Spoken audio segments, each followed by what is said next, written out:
Starting our UPSC journey can be an exciting and thrilling experience. जब हम old Rajendra Nagar इतना बड़ा ख्वाब लेकर आते हैं तो हमारा सामना बहुत टाइप के लोगों से होता है, हमें बहुत सारी बातें सुनने को मिलती हैं. But we are still determined to give this exam, to prepare for this exam. As time passes by हमारा सामना होता है प्रोक्रेस्टिनेशन से. We start procrastinating. Procrastination is literally the thief of your time and killer of your IAS dreams. But इसमें गलती aspirants की नहीं होती है. Aspirants are not at mistake है. यहाँ पर क्योंकि इतना इन्फ्लक्स है मटेरियल्स का, कोई टॉपर कुछ कह रहा है, कोई कोचिंग कुछ कह रही है, लाइब्रेरी में कोई कुछ कह रहा है, we start purchasing everything and as a result of which we start procrastinating. अगर इस थीफ का कोई कॉप है तो वो सिर्फ राइट गाइडेंस है, राइट मेंटोर है. Only a right mentor can tell you कि क्या पढ़ना है और क्या नहीं पढ़ना है. And the guy who will save your IAS dream is an IAS officer itself. Only an IAS officer can tell you कि आपकी प्रिपरेशन टाइम पर है या नहीं और आपको क्या और करना है IAS बनने के लिए. So I'll tell you my story, what happened with me. I came to Old Rajendra Nagar 5 years back, and as everyone, I also had an optional, and apart from my foundational classes, मैंने optional की भी test series, foundational classes में जो prelims mains होता था, current affairs होता था, उनकी भी टेस्ट सीरीज और काफ़ी ऐसी चीज़ें शुरू कर दी जो शायद मुझे एट अ टाइम नहीं करनी चाहिए थी. बट क्योंकि सिलेबस इतना वास्ट होता है, हमें लगता है ये सब इंपॉर्टेंट है, and as a result of which I could not manage my time properly, और मैं फिर इस विशियस साइकिल में फंसता चला गया. और इस विशियस साइकिल ऑफ प्रोक्रेस्टिनेशन में बाकी सारे एस्पिरेंट्स की तरह मैं भी फंस गया. ये हम सबके साथ होता है. तो सवाल ये है, why do we procrastinate a lot? I will tell you my story again. मैं कुछ सब्जेक्ट्स में अच्छा नहीं था और कुछ सब्जेक्ट्स में बहुत अच्छा था. तो जिन सब्जेक्ट्स में मैं अच्छा था वो मेरे कंफर्ट जोन हो गए थे, and I used to keep on studying them only. तो उनको ज़्यादा टाइम देना और जो सब्जेक्ट्स में अच्छे नहीं हो उन्हें कम टाइम देना, ये एक फंडामेंटल मिस्टेक है जो हर एस्पिरेंट करता है. दूसरा, आंसर राइटिंग.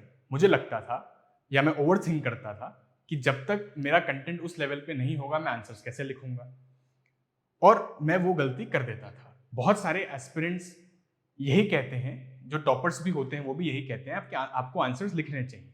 बट बहुत सारे एस्पिरेंट्स ओवरथिंक कर लेते हैं मॉडल आंसर्स देख के कि अरे ये तो इतना अच्छा आंसर है, हमारा तो वो लेवल ही नहीं है, अभी पहले वो लेवल बिल्ड करते हैं फिर आंसर्स लिखेंगे. This is where a mentor tells you कि नहीं, आंसर कब लिखना है, कितनी आपकी प्रिपरेशन है और उस हिसाब से कब आंसर लिखना है, ये आपको एक राइट गाइडेंस से ही पता चलता है. आपको लगता है कि हम दिल्ली आ गए, हमने कोचिंग इंस्टीट्यूट ज्वाइन कर लिया तो हमारा सारा प्रॉब्लम सॉल्व, हम लाइब्रेरी जा रहे हैं, 10 घंटा पढ़ रहे हैं तो सब हो गया.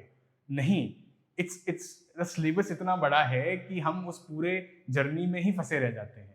जब तक एक मेंटोर, एक गाइडेंस हमें नहीं मिलती है कि कब क्या पढ़ना है और कब आंसर लिखने हैं और कैसे सारे सब्जेक्ट्स को मैनेज करना है, ये जर्नी बहुत डिफिकल्ट हो जाती है बिना मेंटोर के.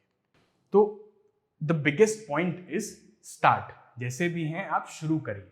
आप ओवरथिंक मत करिए कि अभी इतना नहीं हुआ, अब कैसे शुरू करें, आगे कैसे लिखें. कहीं ना कहीं शुरू करना पड़ता है. जो टॉपर था वो भी कभी बिगिनर था. कोई टॉपर ओवरनाइट नहीं बन जाता है.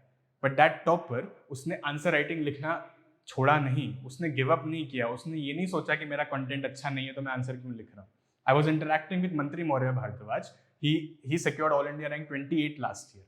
तो उन्होंने मुझे कहा कि वो ऑफिस आवर्स में तो पढ़ाई नहीं करते थे बिल्कुल, ऑफिस से पहले और ऑफिस के बाद पढ़ते थे, और डेली अपने आप को डेली बेसिस पे वो इवेल्युएट करते थे. और इवेल्युएशन इतना स्ट्रांग होता था उनका कि उस सबको वो मतलब अपना फेलियर भी नोटिस करते थे कि आज मैं ये पढ़ नहीं पाया और मुझे कल कितना इंप्रूव करना है. The second thing is said that मैं अपना प्लान रात में करता था. मैं सुबह उठ के प्लान नहीं करता था कि मेरा दिन ऐसा होना चाहिए. तो इवैल्यूएशन उनका इतना स्ट्रांग था. एक नंबर 2, उनका डिसिप्लिन बहुत अच्छा था. वो कहते थे कि मैं वीकेंड्स पे ही पढ़ता था और ऑफिस आवर्स में पढ़ता नहीं था, और वीकेंड्स में सिर्फ पढ़ाई करता था, वहां पे ऑफिस नहीं ले जाता था.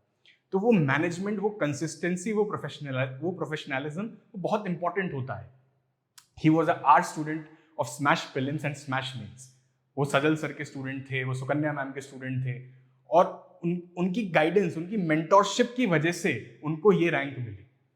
Civils Daily 3 layers of mentorship ला रहा है, जहां पे first layer is of in house mentors, second layer is of Sajal sir and his team, and third layer is of an IAS ranker. This year we have the youngest IAS officer who is there to mentor you, who is there to guide you in this journey. तो procrastination beat करने के बहुत solutions हैं. मजा तभी आएगा, better चीजें तभी होंगी जब ये 3 लेयर्स के थ्रू आपको सॉल्यूशन मिले.